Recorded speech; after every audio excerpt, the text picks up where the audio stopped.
En el Senado de la República, como le cuento, se celebró doble sesión. La primera, una sesión solemne para recibir al presidente de la Cámara de Consejeros de la Dieta Nacional de Japón, Masaki Yamasaki.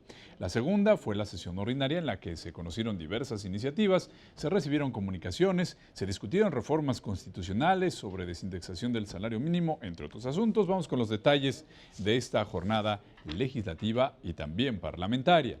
El senador Enrique Burgos fundamentó el dictamen por parte de la Comisión de Puntos Constitucionales ahí en tribuna con modificaciones a los artículos 26, 41 y 123 de la Constitución en materia de desindexación del salario mínimo. ¿De qué se trata? Bueno, de que el INEGI calculará el valor de la unidad de medida y actualización que será utilizada como unidad de cuenta, de base, medida o referencia para determinar la cuantía del pago de las obligaciones y supuestos previstos en las leyes federales.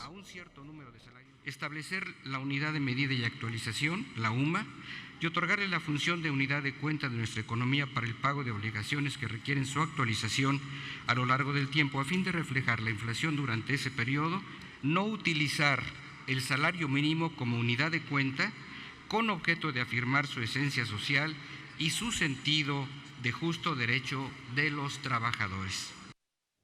Así que ya no se va a estar calculando por salarios mínimos muchas cosas que actualmente se hacen. Bueno, y también fundamentó el dictamen en tribuna el presidente de la Comisión de Trabajo y Previsión Social, quien afirmó que la reforma en sí misma no resuelve el problema del bajo salario mínimo, pero es un primer paso rumbo a la mejora salarial.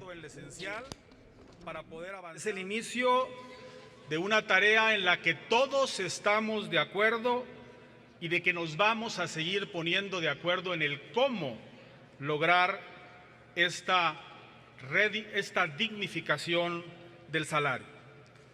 Por eso, en este paso que tenemos que dar, posteriormente iremos también al reajuste del salario mínimo. Y por su parte, el presidente de la Comisión de Estudios Legislativos Segunda dijo que la reforma a la Carta Magna busca obtener resultados a favor de la clase trabajadora, luego de 10 meses de que esta minuta se recibió por parte de la colegisladora en la Cámara Alta. Hoy el 1% de la población en este país, y lo señala Coneval, concentra la mayor parte de la riqueza. El 74% del ingreso nacional se queda hoy en manos del capital y no del trabajo, y prevalecen procesos de sobreexplotación de los trabajadores. Y luego de la fundamentación del dictamen, el senador Mario Delgado Carrillo presentó su voto particular, proponiendo una nueva redacción para posicionar a la familia mexicana y el mejoramiento en su nivel de bienestar en este dictamen. Tenemos que desterrar la actual discriminación hacia las personas que son jefas de familia, ya que el texto constitucional excluye a las mujeres que encabezan una familia del reconocimiento, protección y garantía del salario mínimo general, además de que se atenta contra los derechos humanos a la igualdad y no discriminación. Bueno, posteriormente se dio paso a los posicionamientos de los grupos parlamentarios. En primer lugar, el Partido del Trabajo, a través de su coordinador Manuel Bartlett, señaló que si bien su bancada está a favor de aumentar el salario mínimo, la reforma presenta un carácter recaudatorio.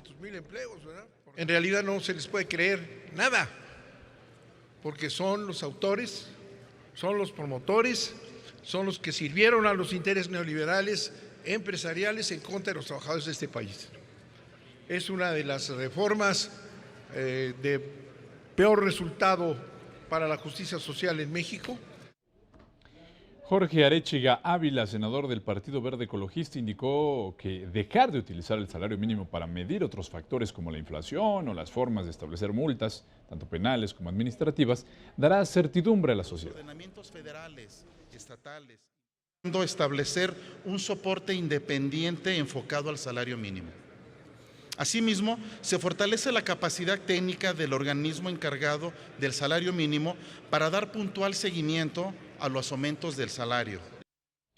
Armando Ríos Peter del PRD dijo que es loable debatir el asunto de la desindexación del salario mínimo, el cual estaba estancado desde hace tiempo. Puntualizó que abordar este tema es atender una de las causas de una economía débil y no solo atender cuestiones cósmicas. Fue resultado de una decisión de los políticos que quisieron enfrentar los malos manejos económicos de los sexenios de Luis Echeverría y de José López Portillo, con la intención de evitar la inflación, pero anclando el salario. Y hablando en nombre de Acción Nacional, Héctor Larios Córdoba indicó que su partido estará de acuerdo con los términos del dictamen a discusión. Sin embargo, expresó que es necesario no poner en la Constitución la fórmula para calcular el salario mínimo, sino que debe quedar en la ley secundaria, en la legislación. Y de muchísimas otras cosas. El salario mínimo ha perdido poder de compra en estos últimos 30 años en 85%. No sería argumentable, como una parte del sector empresarial lo hace, de que habrá que aumentar el salario mínimo conforme a la productividad. No, lo que hay que hacer es que recupere el valor que perdió independientemente de la productividad. Y en el último posicionamiento, el Partido Revolucionario Institucional dijo que al establecerse una homologación del salario mínimo en todo el país y eliminar las zonas laborales, se avanza hacia esquemas más abiertos en beneficio de la clase trabajadora que ha visto disminuido su poder adquisitivo frente al alza de la inflación. Para esto se debe crear el Acuerdo Nacional Político, Económico y Social con empresarios, trabajadores, para crear condiciones que lleven a tal recuperación para que sus efectos sean benéficos no solo para los asalariados y sus familias, sino para toda la economía nacional. Y bueno, luego de los posicionamientos abrió la discusión en lo general, durante la cual solamente hubo argumentos en pro del dictamen. Nuevamente las y los legisladores afirmaron que se trata de un primer paso hacia un alza del salario mínimo en un contexto de un reducido crecimiento del mismo durante los últimos 30 años. Hicieron uso de la palabra alrededor de 12 oradores. El aprobar la desincorporación del salario mínimo permitirá crear una unidad de medida y actualización, UMA, así como establecer una nueva política salarial, eliminando este obstáculo que ha limitado el incremento real de los salarios. Los salarios mínimos se mantienen artificialmente deprimidos, con muchos pretextos. Uno que ha salido a la luz en este debate es el de las voces neoliberales que dicen que los salarios no crecen porque los trabajadores mexicanos son improductivos, lo cual es una total mentira.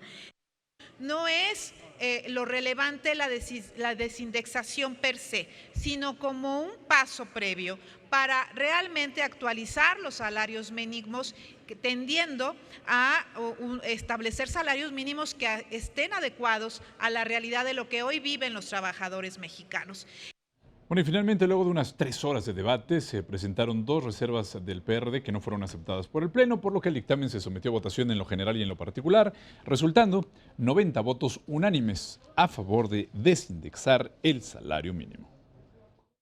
Aprobado en lo general y en lo particular el proyecto de decreto por el que se reforman diversas disposiciones de la Constitución Política de los Estados Unidos Mexicanos en materia de desindexación del salario mínimo.